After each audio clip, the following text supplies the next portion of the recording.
Good morning students. Last video में 3.2 के introductions के बारे में पढ़ा, इंटरसेक्टिंग, कॉन्स्टेंट के बारे में, कंसिस्टेंट, इनकंसिस्टेंट के बारे में, उसमें मैं ग्राफिकली के बारे में पढ़ा। Now we will discuss question number 5। Question number 5 को हम डिस्कस करेंगे और क्वेश्चन नंबर 5 के अंदर क्या देखते हैं, half the perimeter of rectangular garden whose length is 4 meter more than its width is 36 meter। Question का मीनिंग क्या समझते हैं। half the perimeter of rectangular garden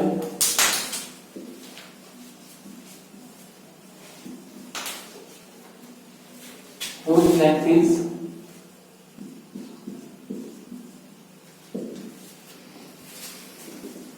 4 meter more than its width is 36 metre.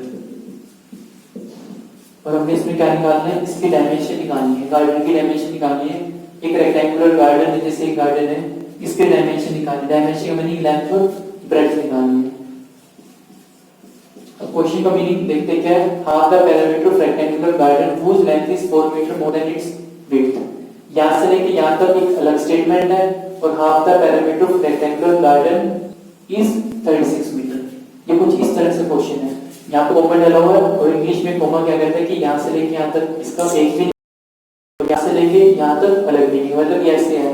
Half the perimeter of rectangular garden is 36 metre whose length is 4 metre more than its width। ऐसे question. तो rectangular garden का perimeter तो यहाँ से write कर देंगे length is x and its width या फिर ब्रेड्थ is b। क्लियर। अब क्वेश्चन में लिखा है half the perimeter of rectangular garden, मतलब perimeter of rectangular garden. Question में क्या बोला गया, half the perimeter of rectangular garden कितना है 36। अब रेक्टेंगुलर गार्डन का पेरीमीटर कितना होता है 2 into में l plus b और यहाँ पे क्या बोला गया हाफ, तो इसको हाफ कर देंगे इज इक्वल टू क्या आएगा 36। हाफ हो गया। Perimeter of rectangular garden, perimeter of rectangular क्या आएगा 2 into l plus b is equal to 36। 2 से 2 कट जाएगा तो l plus b is equal to क्या आ जाएगा 36। उसके बाद क्वेश्चन में क्या लिखा है whose length is 4 meter more than its width, मतलब length is 4 metre more than its width. यहाँ से लेंथ को हमने क्या लेट किया था l और मैथ में मैंने बताया था कि इज एम आर बाजबर विल शेल का मीनिंग क्या होता है इक्वल। तो इसका मीनिंग क्या आएगा equal 4 metre more than its width और विड्थ को मैंने क्या लेट किया b। तो b में 4 मीटर मोर करना है, मोर का मीनिंग प्लस करना है। तो l में कितनी आ गई b प्लस 4, जो मैंने लिखा होता 4 मीटर, यहाँ पे मोर लिखा हुआ है 4 मीटर, 4 टाइम लिखा होता तो यहाँ पे 4b आता। यहाँ पे 4 मीटर लिखा हुआ है, मोर लिखा हुआ है तो मोर का मीनिंग प्लस, जो कोई टाइम लिखा होता तो वो क्या आता वहाँ पे मल्टीप्लाई आता। तो उस केस में इक्वेशन क्या बनती है l is equal to 4b। अब यहाँ पे क्या बनी l is equal to b plus 4। हमारे पास दो इक्वेशन आ गई l plus b is equal to 36 और l is equal to b plus 4। तो l की वैल्यू यहाँ पुट कर देंगे b plus 4 plus b is equal to 36। l के प्लेस पे आ गया b प्लस 4 और b प्लस b कितना हो जाएगा 2b plus 4 is equal to 36। तो यहाँ से क्या आएगा 2b is equal to 36 plus का 4 है आ जाएगा माइनस का 4 हो जाएगा और 2b इज इक्वल टू कितना आ जाएगा 32।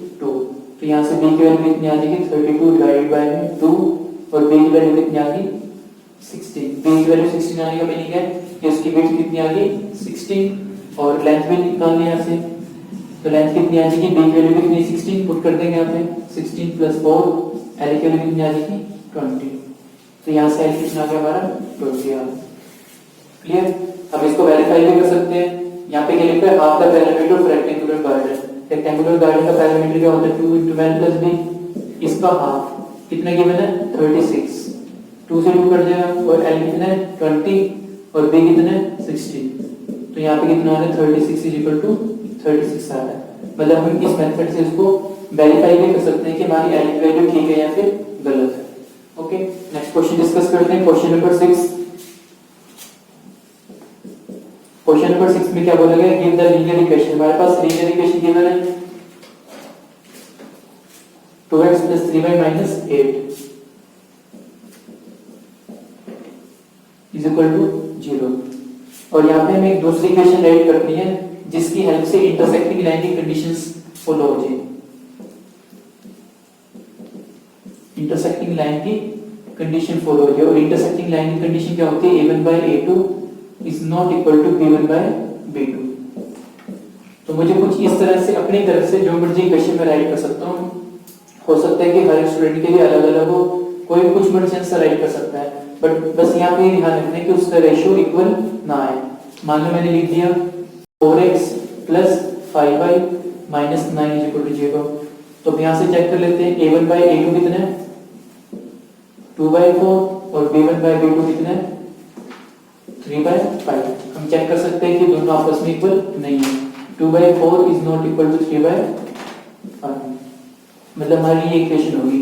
इसके अलावा हम और इक्वेशन भी ले सकते हैं। मान लो मैंने ले ली 5x + 7y - 3। अब चेक करते हैं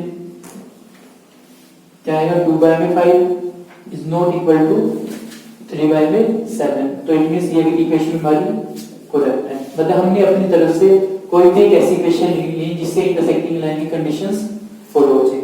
उसके बाद सेकंड पार्ट है पैरेलल लाइन।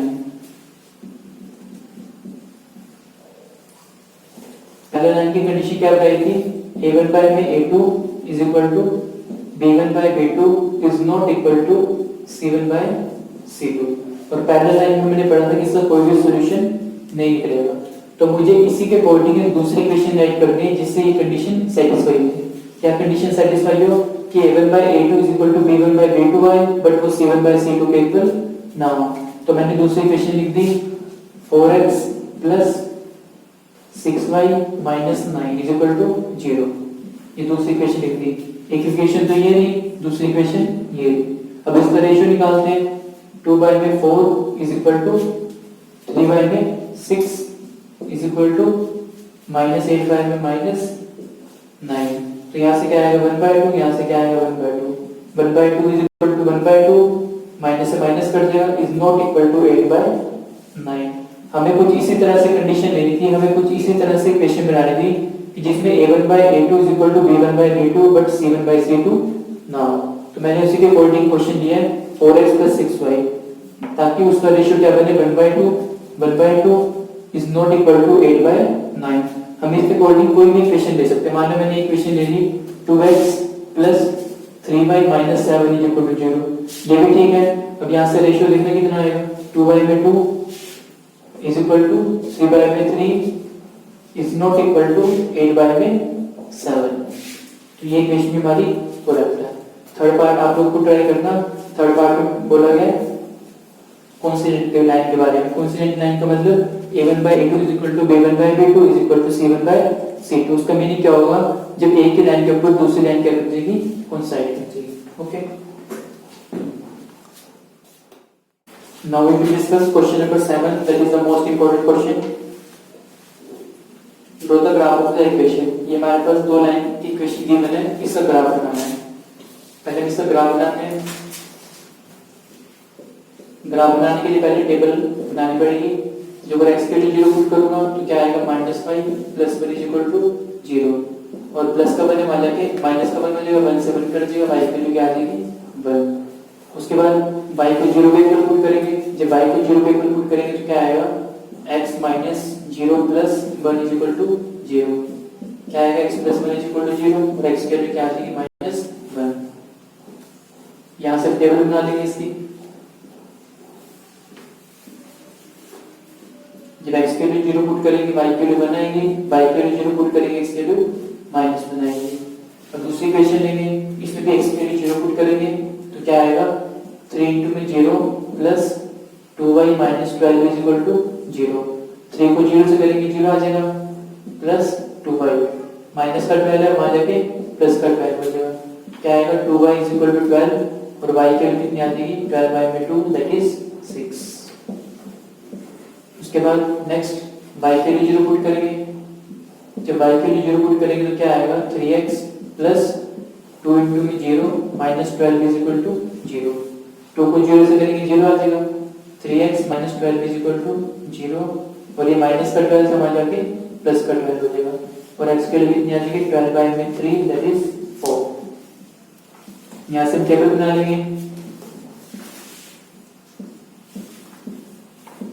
क्या आएगा x के लिए 0 पुट करेंगे y के लिए 6 आ जाएगी और y के लिए 0 पुट करेंगे x के लिए 4 आ जाएगी। अब हमें इन दोनों टेबल्स की हेल्प से इसका ग्राफ बनाना है। ग्राफ यहां से देखेंगे, मोस्ट इंपोर्टेंट है।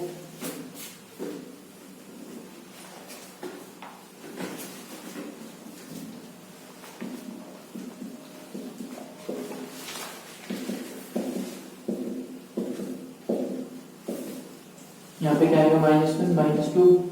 अब यहाँ पे क्या करते हैं x के लिए 0 पे y के लिए 1, x के लिए 0 पे y के लिए 1, तो क्या आएगा 0 1। फिर उसके बाद y के लिए 0 पे x के लिए -1, क्या आएगा -1 0, दोनों को ज्वाइन कर देंगे, इससे हमारी इस लाइन की इक्वेशन का ग्राफ बन गया।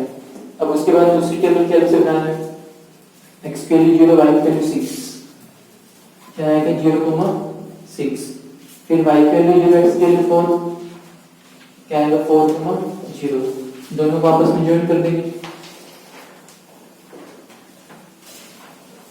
यहाँ से दोनों लाइंस यहाँ पे मीट करेंगे। अब मुझे इसका ये हमारा ग्राफ बन गया। अब क्वेश्चन में क्या लिखा हुआ है, determine the coordinate of the vertices of triangle. इसके अंदर एक ट्रायंगल बन रही है, देखो ये ट्रायंगल बन रही है, इसको मैंने नाम दिया ए बी सी, और एक और ट्रायंगल बन रही है डी ई बी। अब हमें ये नहीं पता कि कौन सी ट्रायंगल है, वो क्वेश्चन के अंदर आगे लिखा हुआ है determine the coordinate of vertices of triangle formed by this lines. इस लाइन की हेल्प से जो ट्रायंगल बन रही है उसके वर्टिसेस को डिटरमाइन करना है। और हमने कौन सी ट्रायंगल लेनी है, लिखा हुआ है क्वेश्चन में एक्स एक्सिस की ट्रायंगल, मतलब ट्रायंगल एबीसी के हमने क्या निकालने, वर्टिसेस निकालने हैं।